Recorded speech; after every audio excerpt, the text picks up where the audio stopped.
Assalamualaikum warahmatullahi wabarakatuh.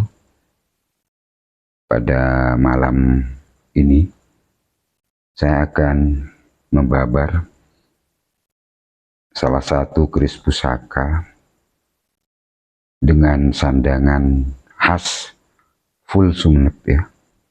Mulai dari warangkanya, kemudian handle-nya khas Sumeneb. Ini kita tunjukkan tanpa pembesaran dengan bantuan cahaya bleed dari HP, salah satu keris pusaka yang memiliki dapur jalak tilam sari dengan pamor belarak sineret asihan ya. Kadang-kadang kalau orang Madura melihat bentuk seperti ini pasti dinamakan pamor bulu ajam. Mari kita berdekat. Bentuknya seperti apa? Nah ini. Jadi mulai dari sor-soran, ini tanpa pembesaran, kita lihat ricikannya ya.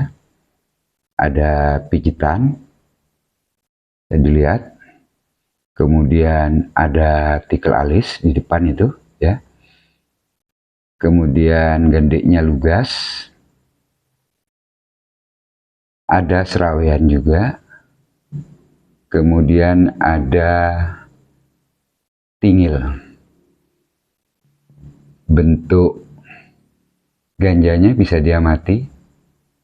Nah ini kalau dilihat betul, maka sebenarnya pada bilah pusaka ini juga ada odo-odonya. Ini pijitannya ya. Kemudian tikel alis. Ini kalau saya raba, ini tikel alis sampai ke sini nih. Kemudian ke atasnya bentuk bilah agak apa ya, menebal. Kemudian juga serawiannya ya. Nah ini juga ada lekungan di sini, landai sampai sini. Jadi sama dengan pijitannya. Ke atasnya bilah menebal di bagian atas. Jadi odo-odo relatif samar ya. Ini saya tunjukkan dari sisi depan dulu. Nah ini. Coba kita buat miring tanpa pembesaran. Jadi biar pemirsa bisa melihat. Nah ini. Jadi kalau pemirsa membayangkan pelepah dari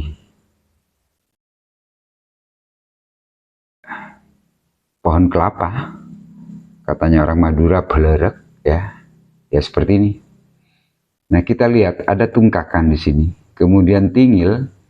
Kalau kita perhatikan, ya itu ada tingilnya. Coba saya dekatkan. Nah ini.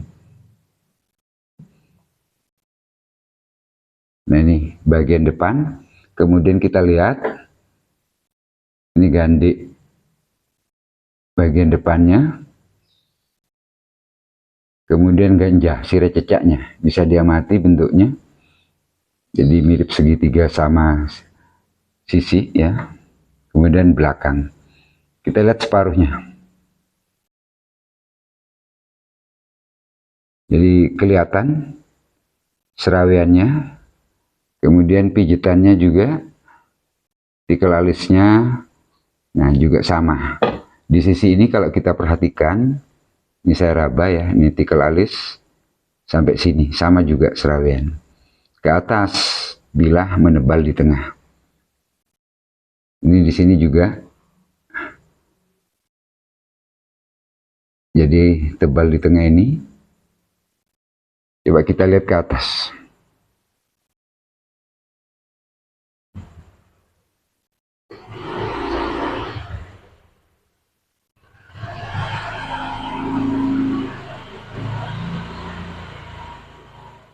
Kemudian pucuk keris ini mirip seperti apa ya, bulir padi, jadi tidak lancip karena pucuk keris itu ada nyujen ya, lancip tajam, kemudian ada buntut tuma, kemudian ada lagi, kalau nggak salah ada 4, saya lupa satunya.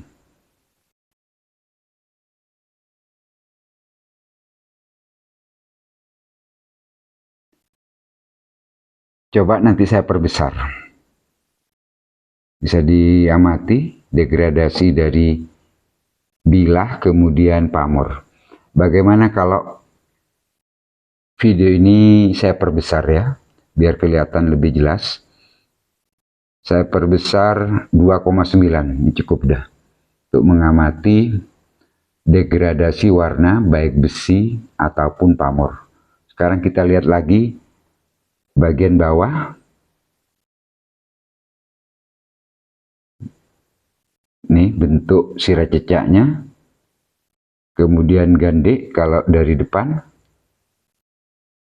Bisa diperhatikan. Kemudian ganja bagian belakang. Bisa dilihat. Bentuk dari buntutnya. Nah ini tikel alisnya kelihatan. Ya. Kemudian nungkaknya bilah juga.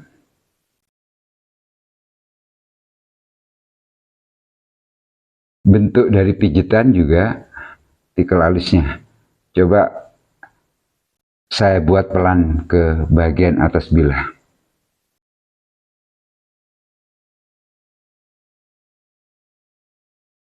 Warangan dari keris ini lebih 10 tahun saya biarkan. Ini kalau kita amati tepian dari keris ini cukup rapi.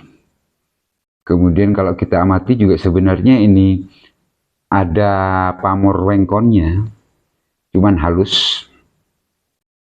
Kalau diwarangi ulang sebenarnya akan nampak. Kemudian pelepah di tengah juga kelihatan. Ada pamor-pamornya itulah ya, halus. Pamor garis, mirip pamor adek yang halus. Tapi tidak terputus-putus.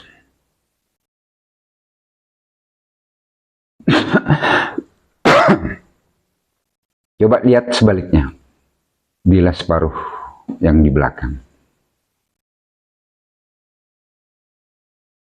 Keris pusaka ini memang baru diminyaki.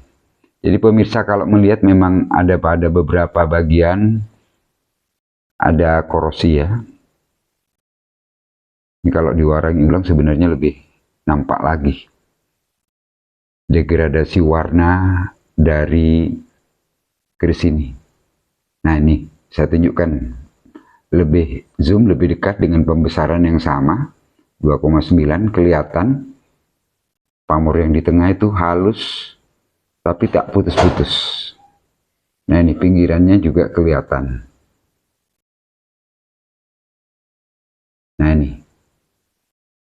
Jadi ada pamor telingnya ya. Akordiatnya, kalembungnya ini katanya orang Madura kelihatan nampak.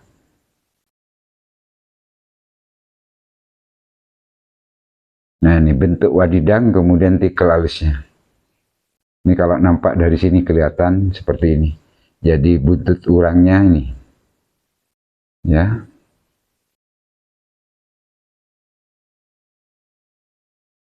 Keris ini memiliki panjang 37,5 cm. Dengan peksi 7,2 cm. Nah ini kalau diwarangi ulang akan kelihatan ada pamor tipan di sini ya. Jadi pamor yang lebih menonjol, lebih mengkilat warnanya. Nah saya tunjukkan bagian gandek bagian depannya. Ini kalau di shoot miring, pemirsa bisa melihat. Jadi di tengah-tengah itu sebenarnya ada odo-odo. Nah, ini nampak di tengah pelepah belernya ini kelihatan. Juga sebaliknya.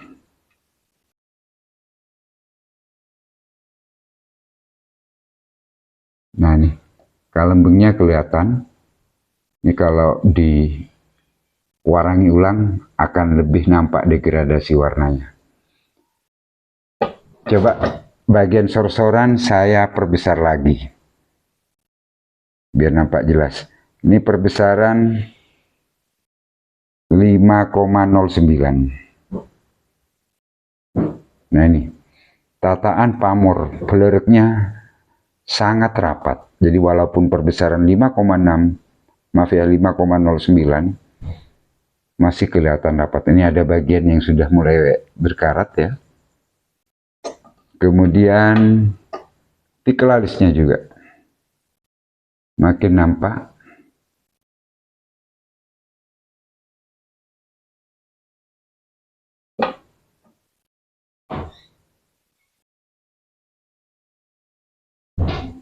Jadi beleriknya ini rapat, halus. Jadi kalau kita lihat bentuk pamor seperti ini, para pekeris mengatakan ini termasuk pamor miring, ya, pamor rekan, yang tentunya agar menghasilkan pusaka yang seperti ini, setelah menjadi berusia ratusan tahun, dan tetap seperti ini tentunya membutuhkan keahlian, ya, seorang empu, dan saya yakin pusaka-pusaka seperti ini adalah merupakan pusaka piandel, khususan dibuat empu untuk bangsawan pada masa itu. Estimasi sekarang ya, dengan melihat, saya kembalikan dulu, dengan melihat bentuk bangun seperti ini, maka tentunya para pemirsa akan mengatakan ini tangguh habis puh. Namun, yang menjadi pertanyaan, pusaka ini berada di Sumeneb, di kalangan bangsawan Sumeneb, turun-temurun, dengan warangka seperti ini. Dan materialnya juga material Madura. Maka saya perkirakan memang eranya sekitar abad ke-17-18. Jadi era kemungkinan pada saat Sumeneb dipimpin oleh Panembahan Sumolo atau nama kecilnya Raden Asyruddin, yang bentuk bilahnya mirip dengan habis puh. Mungkin itu saja pembabaran singkat dari saya. Wassalamualaikum warahmatullahi wabarakatuh.